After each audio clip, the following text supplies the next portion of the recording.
सजनों ऊपर वाले से मेहरबान कीजिए, प्रार्थना कीजिए इनकी जवानी में करे लगना।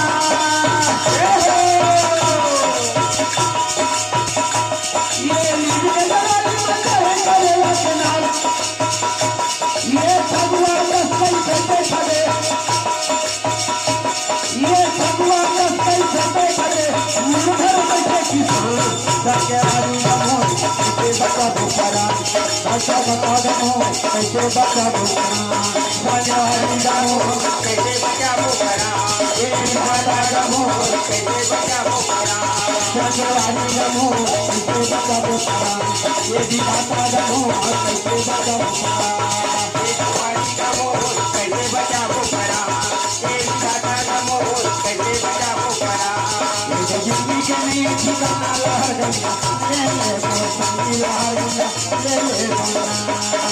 जिंदगी के लिए ठिकाना लहर गंगा ले ले वो संगी लहर गंगा ले ले बोला।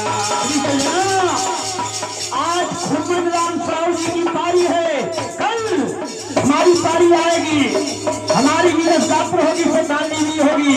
इसलिए सज्जनों ये जिंदगी का कोई ठिकाना नहीं है। श्री खुर्मन साहू जी हम सबको संकेत दे रहा है।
Okay.